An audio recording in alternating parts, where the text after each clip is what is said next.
Hotman Paris adalah kuasa hukum keluarga almarhumah Vina. Namun kini, ia pun turut mendukung agar Peggy Setiawan dibebaskan. Pasalnya, Hotman juga menemukan sejumlah kejanggalan dalam penanganan kasus pembunuhan Vina dan Eki. Hotman juga mempertanyakan, mengapa ketujuh terpidana dipenjara di lapas yang berbeda. Hal yang sama juga disampaikan oleh tim Otto Hasibuan, selaku kuasa hukum dari 7 terpidana. Berita mengejutkan kasus Vina. 7 narapidana kasus Vina yang adalah kewenangan dari lapas Cirebon, tapi katanya atas permintaan penyidik dipindahkan ke 3 lapas di Bandung, yaitu 1 di kelas 2 lapas Bancoy, 1 lagi kelas 2 narkotika, 4 di kelas 1 rutan di Bandung. Kenapa mereka dipisah-pisah? Kenapa mereka dipisah-pisah? Mereka itu kan hanya orang-orang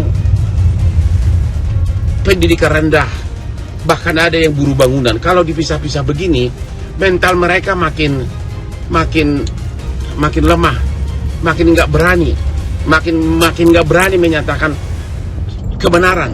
Sampai dengan saat ini kami belum bisa diberikan atau belum diberikan akses oleh para kepala lapas dan kepala rutan yang ada di Bandung untuk bertemu dengan ke-6 narapidana.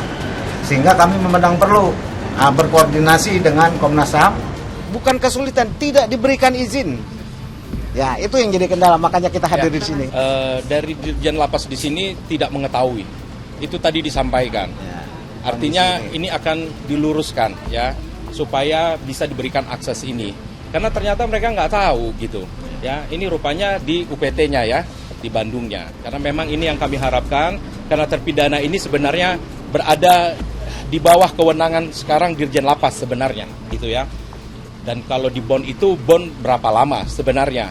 Dan kalau ini juga ada kaitan dengan perkara lain, seharusnya tidak mengganggu untuk akses kami untuk mengunjungi mereka. Dan juga untuk bisa mendapatkan kuasa dari mereka. Karena mereka sedang juga akan ada upaya hukum yang akan kami lakukan ya untuk membela kepentingan hukum mereka. Jadi kalau kami ini permasalahan di sini memperjuangkan hak untuk dapat akses ke para terpidana. Di sisi lain, kuasa hukum Peggy Setiawan berharap agar pihak kepolisian transparan kepada masyarakat. Makanya saya bilang, saya itu sudah menghimbau ke Polda Jawa Barat, lakukanlah dengan transparansi, tidak ada kecurigaan dari masyarakat. Kalau begini kan ada kecurigaan dari masyarakat. Jangankan masyarakat, saya kuasa hukum juga curiga. Kalau memang mereka itu memang oke lah kita menunjukkan transparansi. Mereka itu penyidik dari Polda, datang dong ke tempat mereka ditahan, bukan di lapas, bukannya mereka ini dibawa dari lapas, dari Cirebon dipisah masing-masing. Ini secara mental aja mereka udah jatuh, akan dijadikan saksi. Ini kan tidak fair. Makanya kita harus fair. Datang ke sana kok. Ini kalau memang benar-benar kita memang sungguh-sungguh, saya ikutin aja. Tapi saya tetap berkeyakinan Peggy Setiawan tidak bersalah. Dan saya siap untuk membela yang lain. Sebab ini nasib orang mas. Kasihan mas. 6 orang kasihan. Seumur hidup. Saya nggak bicara kita mengatakan ini hanya mengatakan dia tidak terlibat. 1. Waktu kejadian perkara tanggal 27 Agustus 2016, Peggy Setiawan ada di Bandung. Nanti kita datangkan ke saksi-saksinya. Itu.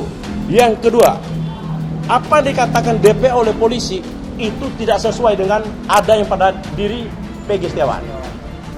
Yang ketiga, banyak mas, pokoknya banyak, sangat banyak, dan saya berkeyakinan Peggy Setiawan bebas.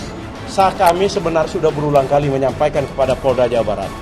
Saya dengan hormat tuh Kapolda, ini ditangguhkan dulu. Dibebaskan dulu, silakan lakukan penyelidikan. Kalau memang tidak terbukti, kita gentleman. SP3 kan dong. SP3 kan perkara ini. Kenapa mesti harus kita malu-malu? Kesatria dong.